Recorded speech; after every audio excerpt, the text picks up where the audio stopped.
So many people today work so hard. There's a sense of struggle, of striving, of trying to get to the next thing. And it's tiring, and many people are exhausted, overwhelmed. I was one of them. And I one day realized that I didn't know how to relax, and this wasn't really a sustainable way of living. I believe that the ideal is really an experience of flow, not just flow for its own sake, but flow in the context of what you really care about, of the values you really care about. And the truth is, most of us don't really care about titles or status or even money. We care about connection, we care about a feeling of freedom and fulfillment, and that's really at the heart of our motivation, even if we don't realize it or if it's kind of not as obvious. Today I want to talk about connection because it seems that connection is really, or a sense of disconnection is what pushes us into unhealthy patterns. So patterns of striving and struggling that aren't really necessary to get what we really want. So there are two things that can help with breaking these patterns of striving and struggling that's kind of compulsive rather than conscious and deliberate and guided by what you really care about. And here they are.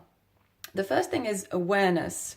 So awareness of the pattern, because if you don't feel that there's something you want to change or that there is a pattern that can be broken, then you're probably not even watching this video or you've already switched it off. But if you are, then becoming more aware of what's going on is going to help you break out and find that sense of deeper connection that we all really want.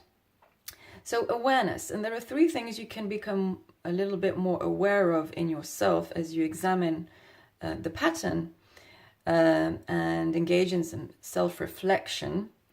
So the first one is to be aware of what happened in the past, and that would be the origin of the pattern.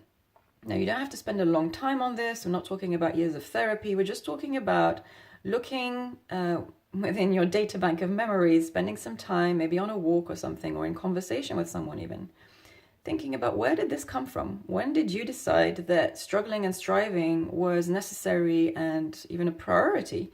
That was the answer to getting what you want. So where did this pattern originate? What was a defining moment or moments that led to this becoming a habit?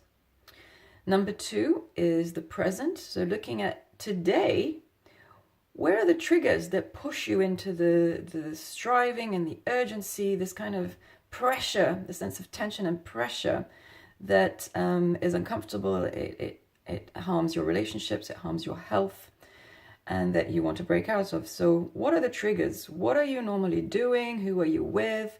Where are you when this pattern kicks in? And notice that. And number three is the future. So where you are now, thinking about alternatives. What are the alternatives to the pattern?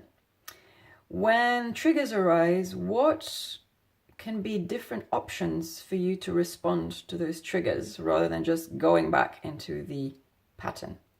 And it helps to write these things down as well as contemplate them, and having a journal of some kind will come in handy for these kinds of exercises.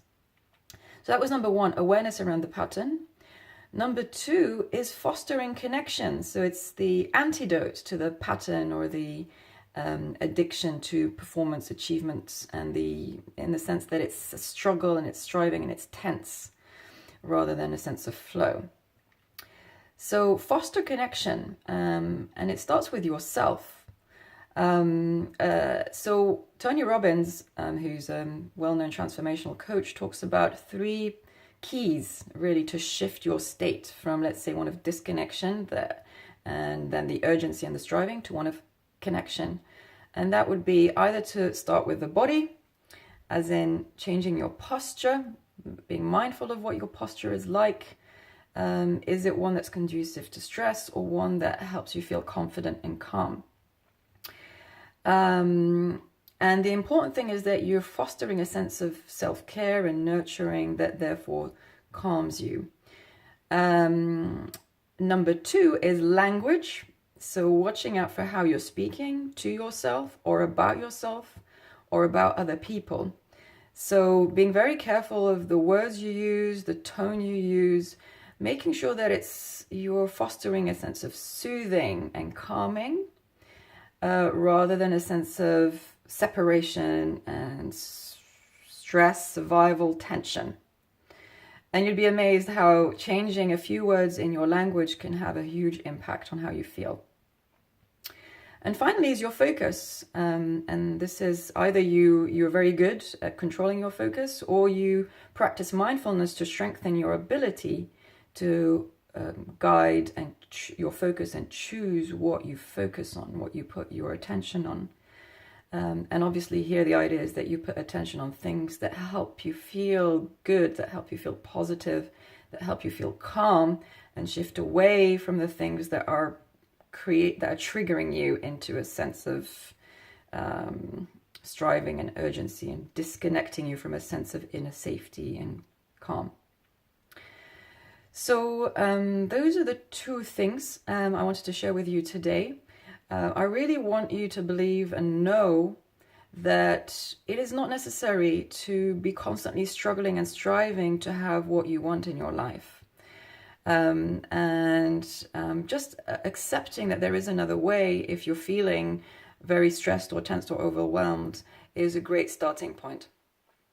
So with that, I wish you a wonderful week, and I will see you very soon. Bye-bye.